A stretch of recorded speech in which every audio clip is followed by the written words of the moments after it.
So, picture this. The United States of America decides, you know what? This isn't working out.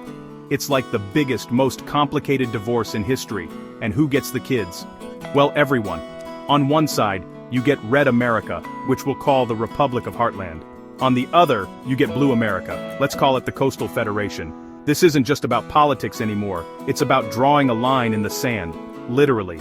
Red America is generally the more rural, conservative parts of the country, the heartland states. Blue America is typically the urban, more liberal areas, mostly along the coast. It's the ultimate political reality show, and everyone has a front row seat whether they like it or not. In the Republic of Heartland, life would probably feel a lot like a throwback. Think traditional values, a big emphasis on community, and probably a lot of country music on the radio. Their leader might be a charismatic, no-nonsense type. Someone who promises to protect old-school American ideals. The laws would likely focus heavily on individual liberties, especially when it comes to things like gun ownership and property rights. You could expect lower taxes, fewer business regulations, and a strong sense of national pride. It's a place where the American dream is tied directly to hard work, faith, and family, with a government that tries to stay out of your way as much as possible. Over in the Coastal Federation, things would look very different. Imagine a society that looks a bit like Scandinavia, mixed with Silicon Valley. The government would be much more involved in daily life, but with the goal of creating a strong social safety net. Think universal healthcare, free college, and major investments in green energy. The leader would likely be a progressive thinker, someone who talks a lot about diversity, inclusion, and social justice. Laws would be strict on environmental protection and gun control. The cities would be bustling hubs of technology and culture, with a focus on global collaboration and innovation. Life here would be about collective well-being and a forward-looking vision for society. So, you have these two new nations, born from the same parent but with completely opposite personalities. One values tradition and individual freedom above all else. The other prioritizes progress and community welfare. It's like one brother became a cowboy and the other became a tech CEO. They share a history, they share a language, but they have fundamentally different ideas about how to live.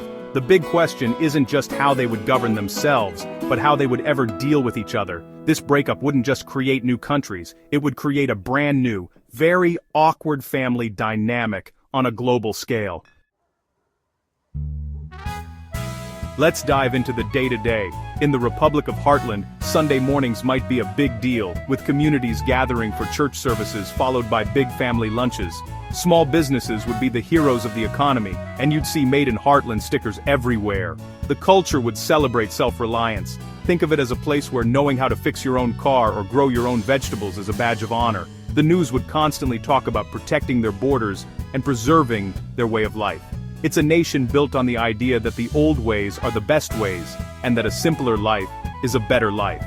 Meanwhile, in the Coastal Federation, a typical weekend might involve visiting a farmer's market for organic produce, attending a protest for a social cause, or checking out a new art exhibit. The culture would be incredibly diverse, a true melting pot of languages, foods, and traditions from around the world. Tech would be integrated into everything, from public transportation to how you vote. The government would be a constant presence, managing everything from recycling programs to public health initiatives. It would be a society that is always changing, always debating, and always trying to build a more perfect union, even if it means constantly rewriting the rules. Now, what about the money? This is where it gets messy. Each country would need its own currency. Let's say Heartland creates the Liberty Dollar, backed by something solid like gold or land. The Coastal Federation might introduce the equity credit, a fully digital currency tracked on a blockchain. Suddenly, that $20 bill in your wallet is either a foreign currency or a historical artifact. Your life savings, your retirement plan, all of it would be converted. A business in Texas that sells to a customer in California would now be an international exporter, dealing with exchange rates and tariffs. Simple, right? Not at all. And travel? Forget just hopping in the car for a road trip from New York to Nebraska. You'd now need a passport. There would be border crossings, customs agents, and long lines. Are you traveling for business or pleasure? The agent for the Republic of Heartland might ask. And do you have any avocado toast to declare? The freedom to move across the continent, something Americans have always taken for granted, would be gone. Visiting your cousin in another state could become an international trip. This new reality would shrink everyone's world, creating a sense of being trapped on one side of a line that was never there before. The real cost of this split wouldn't be measured in dollars or credits, it would be measured in broken families and lost friendships. Think about it. Thanksgiving dinner would become an international summit. A brother living in the Republic of Heartland and a sister in the Coastal Federation would need passports to see each other. Their kids, growing up in two different countries, would be citizens of rival nations.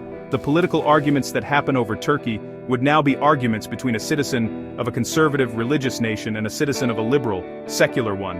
It would make family reunions feel like a meeting at the United Nations. Friendships would be strained to the breaking point.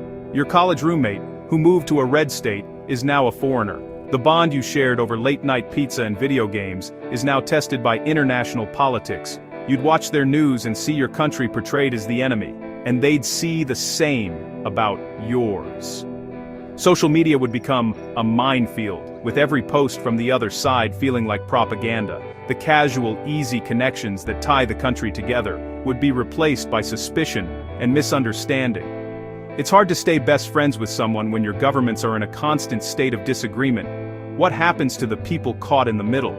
The liberal family living in a small town that becomes part of Heartland, or the conservative business owner in a city that joins the Federation? They would become minorities in their own homes. Do they stay and try to adapt to a society they fundamentally disagree with, or do they pack up everything they own and move, becoming refugees in what used to be their own country? This would trigger a massive internal migration, with people scrambling to get to the right side of the border before it closes, for good. Homes would be abandoned, and communities would be torn apart from the inside out. And consider the simple things. Supporting your favorite sports team could become a political act. Imagine the Super Bowl between a team from Heartland and a team from the Federation. It wouldn't just be a game, it would be a clash of civilizations played out on a football field. The national anthem, or anthems, would be a moment of tension, not unity. Every shared cultural touchstone, from movies to music to sports, would be viewed through a political lens. The things that used to bring people together would now be just another way to highlight how far apart they've grown. The rest of the world wouldn't just be watching this with popcorn, they'd have to pick sides. Countries like China and Russia might see a golden opportunity. With the United States divided and weakened, they could try to expand their influence. They might form an alliance with the Republic of Heartland, praising its strong leadership and traditional values, while secretly exploiting its resources. Other global powers would be in a tough spot. Does the European Union align with the Progressive Coastal Federation, which shares its values, or does it try to play mediator between the two Americas? The global balance of power would be completely upended. Economically, this would be a nightmare. Global supply chains that run through the United States would be shattered. A company that manufactures parts in a red state and assembles them in a blue state is now dealing with international trade law. The US dollar's status as the world's reserve currency would evaporate, causing chaos in global markets. The two new American currencies would struggle to gain trust. International businesses would be hesitant to invest in either nation, fearing instability.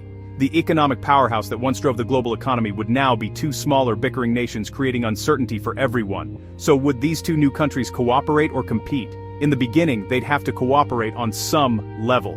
They would need to untangle the military, divide up the national debt, and figure out who gets control of the nuclear weapons, which is a terrifying thought. There would be endless negotiations, committees, and treaties. But that cooperation would be fragile, born out of necessity, not friendship. It would be like two people who despise each other but have to share an office. They'll be polite, but the tension would be so thick you could cut it with a knife. Ultimately, competition seems inevitable. They would compete for resources, for international allies, and for ideological supremacy. Each side would see the other as a failed state, a living example of everything wrong with the world.